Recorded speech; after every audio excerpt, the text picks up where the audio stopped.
Hello दोस्तों, your welcome to our YouTube channel Gopal Sharma. So SSC में दोस्तों सीएचएसएल के लिए रिक्रूटमेंट के लिए ऑफिशियल नोटिफिकेशन को रिलीज़ कर दिया है। इस वीडियो में इस वैकेंसी के ऊपर कंप्लीट इन्फॉर्मेशन आपको मिलेगी। इस वीडियो में डिस्कशन किया जाएगा कि एलिजिबिलिटी क्या रहेगी, एज लिमिट क्या रहेगा, किस तरह से आपका सिलेक्शन रहेगा, एग्जामिनेशन स्कीम क्या रहेगी, फ़ीस कितनी रहेगी इस वैकेंसी को अप्लाई करने के लिए, या फिर आपके जो एग्ज़ाम होगा उसमें उस एग्ज़ाम का सिलेबस क्या होगा। वीडियो को शुरू करने से पहले दोस्तों चैनल को सब्सक्राइब करना ना भूलें और बेल आइकन को प्रेस कीजिए ताकि ऐसी लेटेस्ट वीडियो का नोटिफिकेशन आपको मिलता रहे। तो चलिए दोस्तों वीडियो को शुरू करते हैं। दोस्तों जो नोटिफिकेशन है, इस नोटिफिकेशन का लिंक आपको डिस्क्रिप्शन में मिल जाएगा, वहां से आप इस नोटिफिकेशन को डाउनलोड कर सकते हैं। फिर दोस्तों आप इसके ऑफिशियल साइट से भी इस नोटिस को डाउनलोड कर सकते हैं। यहाँ पे दोस्तों कुछ इंपॉर्टेंट डेट्स दी गई हैं, जैसे कि आपके जो एप्लीकेशन फॉर्म है ये 1 फरवरी से स्टार्ट होंगे और 7 मार्च के रात 11 बजे तक इसके फॉर्म अप्लाई करने के जो लिंक रहे ये एक्टिव रहेगा। ऑनलाइन पेमेंट करने की जो लास्ट डेट है दोस्तों ये 8 मार्च है। इसके अलावा last date and time for generation of offline चालान का जो लास्ट डेट है दोस्तों 9 मार्च के रात 11 बजे तक है। इसके अलावा जो लास्ट डेट रहेगी पेमेंट करने के चालान के through working hours of bank है, ये लास्ट डेट रहेगी 10 मार्च तक। इसके अलावा दोस्तों जो आपका टीयर 1 का एग्ज़ाम रहेगा, सीबीटी एग्ज़ाम रहेगा, ये मई में कंडक्ट करवाया जाएगा और जो टीयर 2 का एग्जामिनेशन रहेगा, डिस्क्रिप्टिव पेपर रहेगा, ये आपको नोटिफाई कर दिया जाएगा एसएससी की ऑफिशियल साइट पे स्केल की बात की जाए दोस्तों, एलडीसी के लिए लोअर डिवीजन कलर के लिए दोस्तों और जूनियर सेक्रेटरीट असिस्टेंट के लिए जेएसए के लिए जो पे लेवल रहेगा पे लेवल 2 की यहाँ पे सैलरी दी जाएगी, जिसकी स्टार्टिंग सैलरी रहती है 19,900 से 63,200 तक। इसके अलावा जो पीए या फिर एसए की जो सैलरी रहेगी लेवल 4 की सैलरी रहेगी, जिसमें आपको 25,000 स्टार्टिंग सैलरी रहेगी।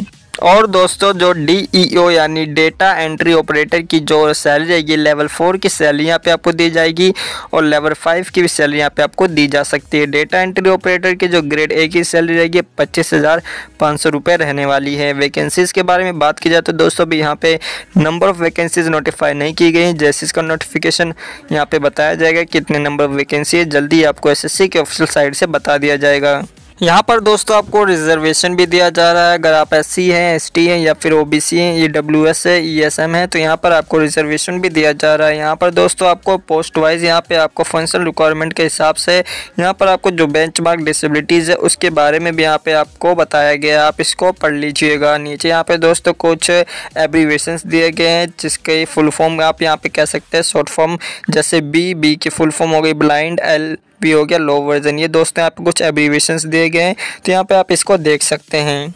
नेशनलिटी की बात की जाए तो दोस्तों अगर आप इंडियन है, नेपाल में बिलोंग करते हैं, भूटान से हैं, तब भी आप इसके लिए अप्लाई कर सकते हैं। या फिर यहाँ पे नीचे कुछ और यहाँ पे प्लेसेस के नेम दिए, कंट्रीज़ के नेम दिए गए, तो आप इनको पढ़ सकते हैं। Provided candidate belonging two categories, यहाँ पे जो भी दोस्तों आप जिस कैटेगरी से बिलोंग करते हैं उसका यहाँ पे सर्टिफिकेट प्रोवाइड करना पड़ेगा।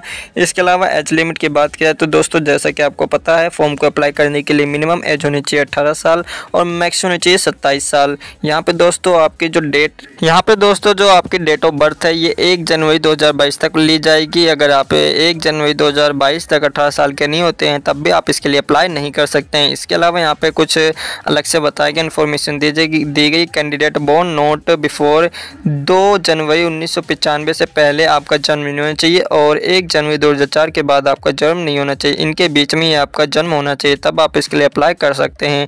इसके अलावा यहाँ पे आपको एज रिलैक्सेशन दिया गया है, SC ST OBC PWD इन सभी को यहाँ पे रिलैक्सेशन दिया गया है, तो आप इसको देख लीजिएगा।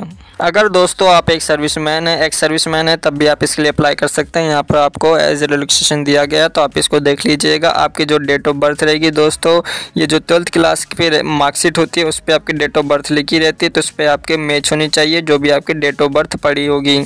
इन सभी के अलावा दोस्तों आप जिस कैटेगरी से बिलोंग करते हैं उसका सर्टिफिकेट आपके पास होना चाहिए इस फॉर्म को अप्लाई करने के लिए। जैसे अगर आप SC ST के लिए बिलोंग करते हैं कैटेगरी से, तो इस सर्टिफिकेट उस कास्ट का सर्टिफिकेट आपके पास होना चाहिए।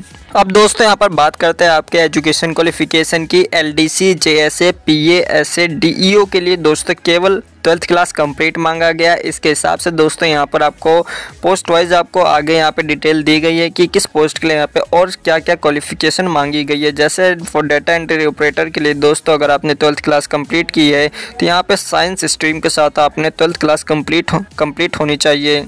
आगे दोस्तों जानते हैं कि आप किस तरह से इस फॉर्म को अप्लाई कर सकते हैं। यहाँ पे दोस्तों आपके इसके ऑफिशियल साइट पे ही आपको इस फॉर्म को अप्लाई करना है। इसकी जो ऑफिशियल साइट है दोस्तों यहाँ पर आपको दी गई है। अपने डॉक्यूमेंट अपलोड करते वक्त दोस्तों इनका आपको काफ़ी ध्यान रखना है। जैसा अगर आपने एक प्रॉपर फोटोग्राफ अपलोड नहीं किए तो आपका जो फॉर्म होगा वो रिजेक्ट किया जा सकता है। फॉर्म को अप्लाई करने के बाद लास्ट डेट तो दोस्तों आपको पता ही चल गई, 7 मार्च इसकी लास्ट डेट है। रात के 11 बजे तक आप इसके फॉर्म को अप्लाई कर सकते हैं। एप्लीकेशन फ़ीस की बात की जाए तो दोस्तों जनरल ओबीसी के लिए 100 रुपये है, जबकि अदर कैटेगरीज के लिए जो रिजर्व कैटेगरीज हैं उनके लिए यहाँ पे नो फीस है। आगे दोस्तों यहाँ पर बात करते हैं कि आपको जो एग्जामिनेशन सेंटर होगा ये कहाँ पर पड़ेगा या फिर आपको जो पेपर होगा ये आपको कहाँ देने जाना होगा। यहाँ पर दोस्तों आप देख सकते हैं जैसे सेंट्रल रीजन है, सेंट्रल रीजन में अगर आप बिहार एंड उत्तर प्रदेश से बिलोंग करते हैं तो उसका यहाँ पे आपको एरिया दिया है, पोस्टल कोड दिया गया, उसके सामने यहाँ पे एड्रेस दिया गया है। यहाँ पर दोस्तों दिल्ली का एक बार चेक कर लेते हैं। जैसा कि दोस्तों यहाँ पर आप देख सकते हैं दिल्ली जो है एनआर रीजन में आती है। अगर आप यहाँ पे जो पोस्टल कोड दिया गया अगर इनसे आप बिलोंग करते हैं तो आपका जो पेपर होगा इस रीजनल डायरेक्टर में होगा, staff selection commission block number 12 में सीजीओ कॉम्प्लेक्स लोधी रोड पे इस जगह पे आपका पेपर होगा। इस तरह से दोस्तों आप अपने एग्जामिनेशन सेंटर को यहाँ पे चूज़ कर सकते हैं या फिर इनको चेक कर सकते हैं कि आपको अपना पेपर देने कहाँ पर जाना होगा। स्कीम ऑफ एग्जामिनेशन की बात की जाए तो दोस्तों यहाँ पे पोस्ट वाइज एग्जामिनेशन बताया गया है कि आपका जो सीबीटी एग्ज़ाम होगा ये टियर 1 एग्ज़ाम होगा, जिसमें आपके मल्टीपल चॉइस क्वेश्चन पूछे जाते हैं। अगर उसमें आप क्वालिफाई होते हैं तो उसके बाद आपका डिस्क्रिप्टिव एग्ज़ाम होगा, पेपर होगा जो टियर 2 के नाम से जाता है। लास्ट में आपका टियर 3 एग्ज़ाम होगा जिसे हम स्किल टेस्ट या फिर टाइपिंग टेस्ट के नाम से जानते हैं। यहाँ पर दोस्तों आप देख सकते हैं आपके सीबीटी एग्जाम में किन टॉपिक्स या किन सब्जेक्ट्स को आपको यहाँ पे पढ़ना है। जैसे इंग्लिश लैंग्वेज हो गया, जनरल इंटेलिजेंस हो गया, क्वांटिटी एप्टीट्यूड हो गया, जनरल अवेयरनेस हो गया। यहाँ पे दोस्तों 25 क्वेश्चन रहेंगे और जो 25 क्वेश्चन रहेंगे ये 50 मार्क्स के रहेंगे। इस पूरे क्वेश्चन पेपर को अटेम्प्ट करने के लिए दोस्तों आपको 60 मिनट दिया जाएगा, यानी 1 घंटा। इसके अलावा दोस्तों इस एग्ज़ाम में आपके नेगेटिव मार्किंग भी हो गई। हर एक क्वेश्चन के लिए गलत आंसर पे यहाँ पे 0.50 की नेगेटिव मार्किंग यहाँ पे रहने वाली है।